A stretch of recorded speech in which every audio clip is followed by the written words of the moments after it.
Yeah, so as you stated, I've got 30 years of service, both as an enlisted man in the U.S. United States Air Force, and then also working as a contractor in the broader intelligence community. My work has been extremely diverse and has included participating in operations related to crash recovery, and more specifically and of interest, crash recovery of interesting and exotic craft and material. As fun as that sounds, I've had some fun doing that. Well, I'm talking about people like Neil deGrasse Tyson. He's not practicing science. I don't know when he wrote the last paper, maybe 15 years ago or before that. He's trying to gauge where the wind is blowing and basically trying to be popular. He's basing his assessments on the number of likes he would get. Mental institutions are full of people who claim that they are Napoleon, and none of them is Napoleon.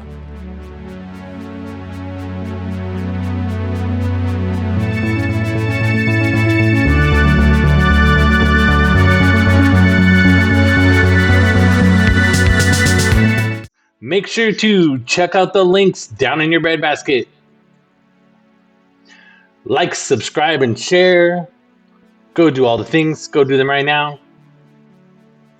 Come find me. x.com/shotdownmine. What is Skywatcher and what is your mission? Yeah, I'll kind of give the bumper sticker, right? So Skywatcher exists to collect rigorous data on anomalous phenomenon in the sky, and to understand what those anomalous phenomena might represent, and share our findings publicly. And we want to document kind of our journey in the public domain. We want to sort of show our work and bring people along as we embark on this process of discovery and exploration. I think one of the interesting things is that this has existed, in the spirituality sections of bookstores for a long time, but there might be actually some scientific backing to be able to prove that this stuff that's been talked about and is actually probably more widely accepted in society than UFOs or aliens, that there is a scientific grounding to this. So I don't know what that says about what the economic implications are, but I do think that society already has a kind of openness to this type of stuff, don't you? Yeah, I think society does, but the people we need to study it aren't focused on it because of those reasons I listed. So Jake Barber and Matt Pines on Skywatcher and studying UAPs. Unveiled episode 13. WatchMojo.com. So this is interesting. It's not too long. It's 2 hours. So this is kind of discussing kind of all the facets of Skywatcher. In the past, I've watched a lot of interviews now with Jake Barber and Matt Pines. Jake Barber and Matt Pines, in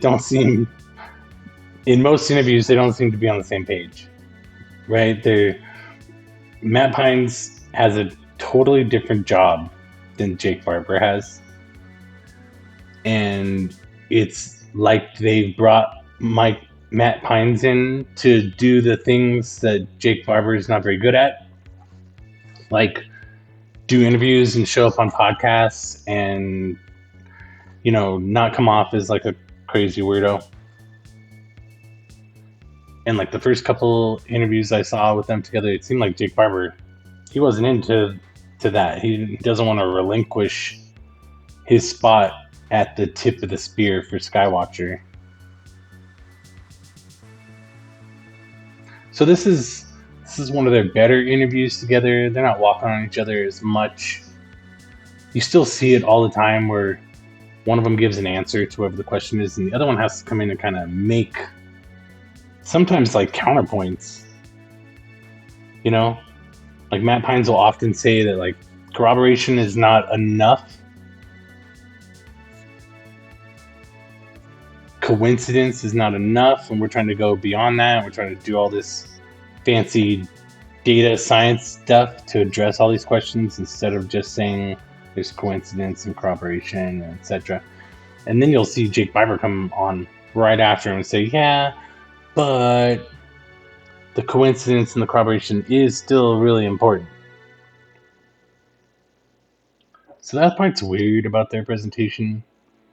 And there's something going on in the leadership and the ownership of Skywatcher, that the other folks who are involved in leadership and ownership have brought Matt Pines in to do kind of the PR side of things. But Jake Barber, he's like the celebrity. He's the super secret government agent who's gotten all the skills training and then worked on the recovery program and has made all these connections with all these other government people that allows Skywatcher to even be a thing nowadays. And Matt Pines does not have those personal experiences to tell about, globetrotting and being a super secret agent guy and meeting all these other super secret agent guys who are working on UAP recovery in different parts of the planet. And that's how Jake Barber has met so-and-so who created the dog whistle that's used in all sorts of government programs, but now is being used by Skywatcher and is going to be put out as a product that you could buy and summon your own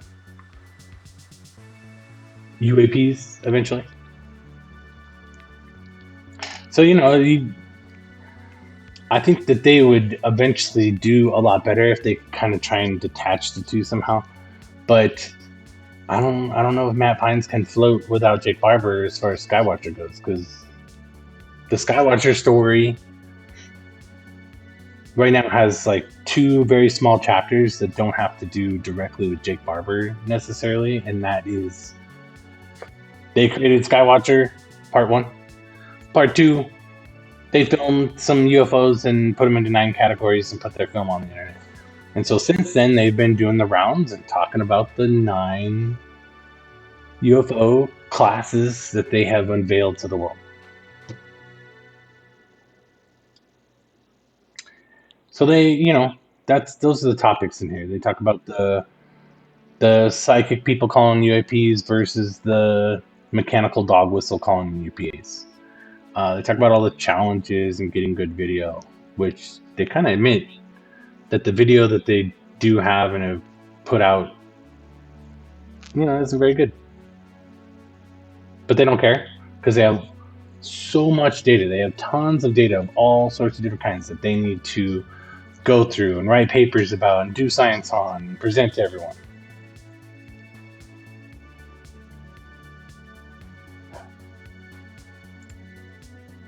It's probably the least weird that I've seen Jake Barber so far. Like, he's the least weird in this 2-hour interview than in anything else we've seen him in.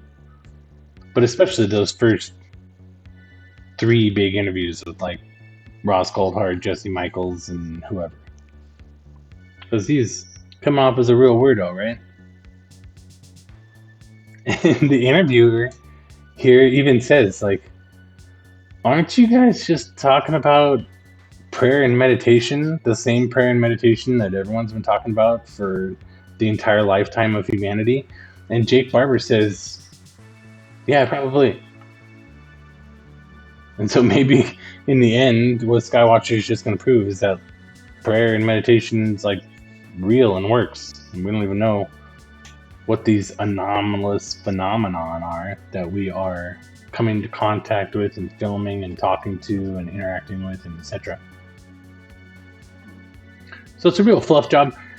Skywatcher remains a real fluff job in all ways. Like they talk about doing a lot of science. They use a lot of science talk.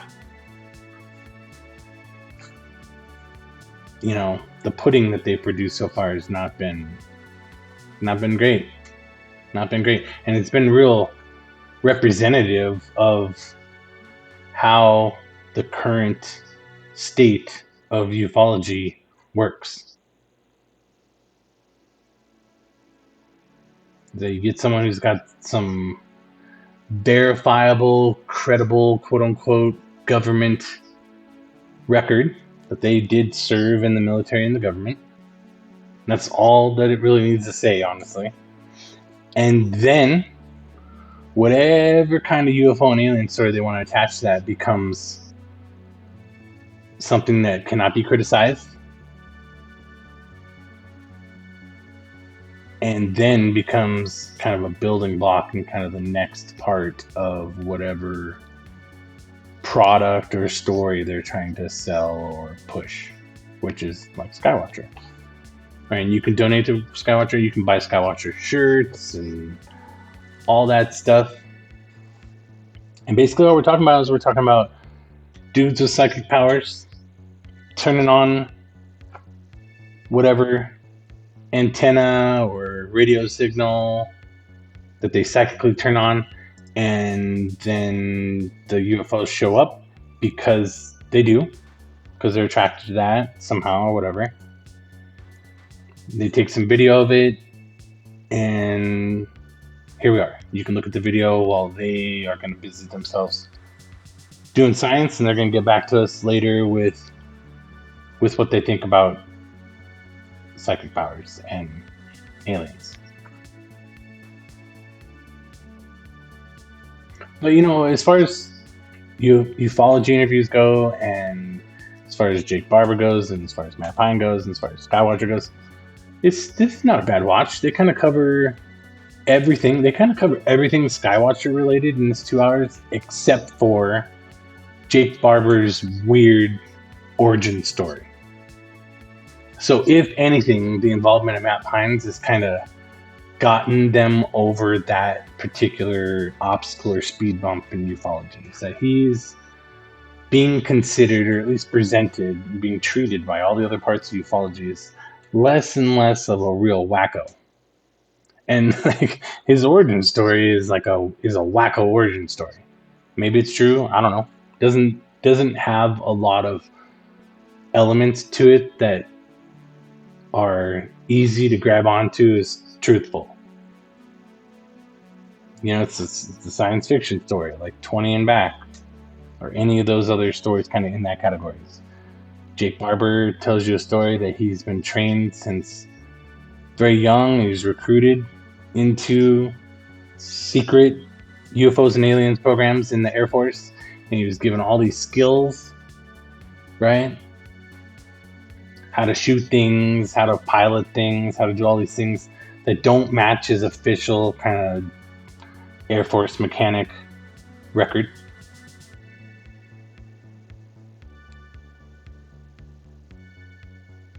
And him and his psychic buddies can summon UFOs and aliens. So they've been able to kind of like bridge that gap to kind of get over that and get to a place where we're doing interviews like this, where we're not even talking about that part. We're not even talking about Jake Barber anymore.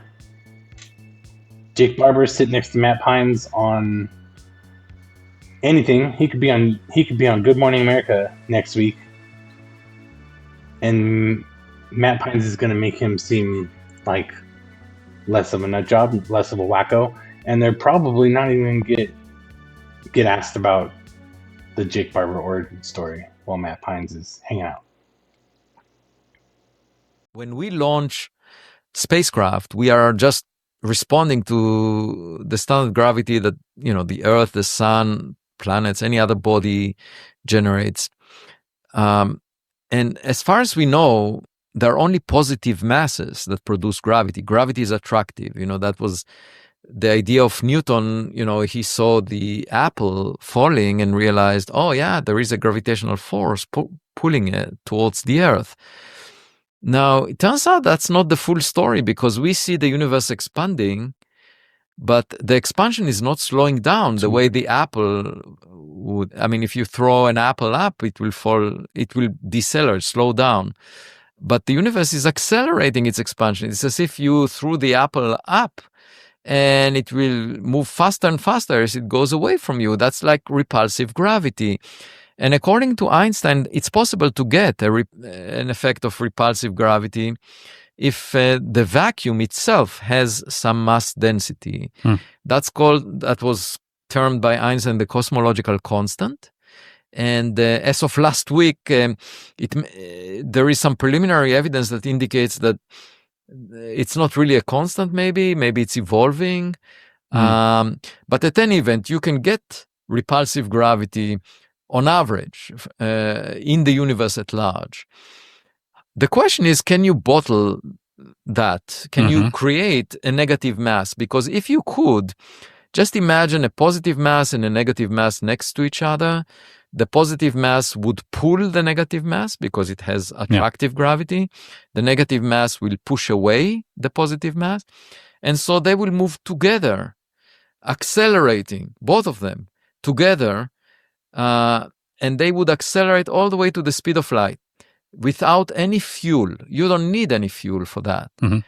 It's just a result of the existence of repulsive gravity. If you were to harness that, yeah. Harvard physicist searches for aliens. Avi Loeb, debriefed, episode 35. Area 52, Chris Ramsay. One of my favorite podcasts every week. Avi Loeb is one of my favorite ufologists. Usually kind of make fun of him by saying he's like the iconic evil scientist of ufology because of his accent. And then he says some stuff that could be pretty freaking evil if he wasn't such a cool, nice, likable guy, right? Like, oh, robots can do everything better than humans.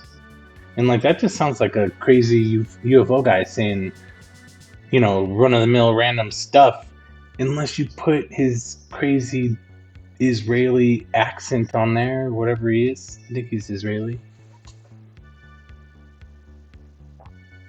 But you say it in that kind of accent, it sounds pretty evil. You could take almost any little soundbite from Avi Loeb and just play it out of context, and it would sound like an evil scientist. One of the reasons he's one of my favorites is because he's the old Mumu guy. And that's how I get to know him, is from him showing up all over the internet and getting just trashed by all these other big name scientists for saying that the rock or whatever it was, Oumuamua, might not be a rock. It might be an alien spaceship. He's pretty sure it's an alien spaceship. He says it. He even says in this interview, he's done 4,000 interviews since Oumuamua showed up. And so he says it all the time. He's pretty confident. And this is the director of astrology or whatever at Harvard. And he's had they mention he's had a whole bunch of leadership roles at Harvard over many, many years. He's got all sorts of students, just tons of students that are doing science or running podcasts or doing all sorts of other stuff in the world. He's got this huge backing of, smart people. And unless it's another super smart scientist talking shit about Oumuamua, no one ever talks any shit about this guy. And he says, if the government brought me in to look at a UFO, I'd look at the UFO. And then I would have to come out and tell everyone about it if it really was a UFO. I wouldn't have a choice. He doesn't think that, he comes off as genuine and authentic, and he doesn't think that any other real scientists worth their ilk would lie about it. He doesn't think it's possible. He doesn't think it would be in any way feasible to keep this genie in the bottle if the government's been holding on to aliens and UFOs for 90 years, that we would know all about it through leaks. And to his credit, Chris Ramsay says, right back to him, he says, well, that's what's going on. Right? Is ufology for the last 90 years, and the discussion and documentation is the people that Avi Loeb's talking about leaking about the government having UFOs and aliens and studying UFOs and aliens. So this is a fun discussion because, Avi comes off as pretty genuine. He doesn't come off as like a momgrin who's been, one way or another, lying straight to us for 80 years and now telling us the truth about it. This guy thinks that Oumuamua was some kind of alien ship, and that it came in, slowed down, stopped, changed directions, then left under power. And that it was not a big chunk of ice that once it got close enough to the sun was heated up and propelled out of the solar system. But he does say that the physics behind all that stuff is kind of the same. That you have a thin enough, light enough object that's shaped correctly, and it would get pushed around by the solar winds. He thinks that it's, something alien from another part of the universe. The best detractors that have come out, the best that the detractors have been able to come up with to explain that is that it is an object with those types, with those shape properties. It's a thin enough, light enough object, but they just happen to think it was a special kind of rock that had a lot, special properties to it, or a lot of ice in it, or whatever. And we're way past where he was debating people really 10 years ago on like radio shows about whether it was a rock or a chunk of ice, or whether it even stopped or sped up or not. Like, we're way past that. He just states all that stuff as accepted fact now.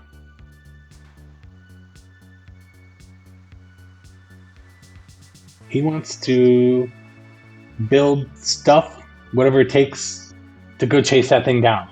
He wants to send something after Oumuamua. Go take pictures of it, land on it, figure it out, come back and tell us what the fuck that thing was. So then he's got, he's like a real scientist. So then he's got all these like possible explanations that he would be like okay with, right? Like, maybe it's trash, some space debris from another civilization that once their sun got to a certain point, it would automatically eject that sort of stuff out into the cosmos. And then he mentions a lot of things that we've seen, space trash that we've created, that then later, years later, decades later, shows up, and it's an anomalous, unknown object all of a sudden. And it takes us months and years to figure out, well, that's the fucking Tesla Roadster, or that's a piece of a rocket from the Saturn program, or whatever. So it says, even in our timeline, we've created space junk that we've thrown out into space that's later come back around, or we see it on our telescope later, and we don't know what the fuck it is. So it says, surely, if there's other civilizations and earlier civilizations, which he's pretty sure, by his, kind of standard straw man scientist math, that the universe is really old and it's only taken humans so many billions of years to become modern humans, that there has to have been many, many, many, many other ancient civilizations that have come and gone since the beginning of the universe. And so there has to be alien space trash just floating around out there, and some of it coming here. Which, kind of dovetails into his project, the Galileo Project, where he's found a thing that we tracked that came from out of the solar system, and it exploded in the atmosphere and probably rained down a lot of debris. Whether that was an alien spaceship or just an asteroid or a comet or whatever from outside of the solar system, that we could go to that part of the planet and scoop up stuff that's from outside the solar system. And then he went and did that. He's got all these, little granules. And that's his project Galileo, or a part of his project Galileo. And now he's ready to go back. He's just looking for funding. He's got all the things. He's got the robots, he's got the ships, he's got the people, everything all lined up to go back to that part of the ocean and look for better debris, because the last time I went out, their capabilities were basically only able to get them what they got. But they have better capabilities now, and they think they could go get bigger, better, cooler, shinier things. And so that's where, he gets to, he says, well, what if I put my underwater robot down in the ocean where I think something fell from the sky that came from outside the solar system, and we get down there and we look at it, and it's a remote control. It's a thing with buttons on it. And we get it, and we take it out, and we look at it, and it's got a button. This is what's his next move? And this is a question that his students gave him when he was first coming up with Project Galileo. Does he push the button or not? What's his answer? And he says, well, his answer is that he really wants to push the button. But what he's going to do is he's going to take it back to the laboratory and study it. And then push that motherfucking button. So that's the side that he's on. He's not on the side of, well, don't push that button because it's scary. And 2, hide it. He's on the side of, show everyone, study it, and push the fucking button. Which I think is pretty fun. And kind of the back and forth that Chris is able to get into with Avi Loeb is kind of good, because I don't think you get that very often. Nobody really challenges Avi Loeb anymore. Like, the challenges were from 10 years ago. The challenges were from some weird scientists in Ukraine that worked in an astronomy lab and had their own data on Oumuamua. And that's probably something that just doesn't exist anymore in the current geopolitics. So now people either call him Crazy Man Avi, or they just kind of go along with it because he's a Harvard scientist. So yeah, this is a Harvard scientist studying UFOs and aliens. They take a little time and talk about that his Galileo Project is called that because of how Galileo was persecuted for offering new knowledge about the solar system. And they get into that the secret project that Bob Lazar says he was looking on was called Project Galileo. And they kind of tongue-in-cheek it really quickly that maybe for the same reasons, because of the persecution involved with this type of cutting-edge pursuit. So it's a very fun interview. It's just under 2 hours. You got Avi Loeb in the skiff, physics broing it out with Chris Ramsay. Chris Ramsay gives them just a little bit of kind of ufology pushback here and there. Because Avi Loeb thinks and presents himself as a purely kind of nuts and bolts guy. He says, well, if there was evidence, we would have it and see it and be able to look at it, and there's not any, so I don't know that any of that exists.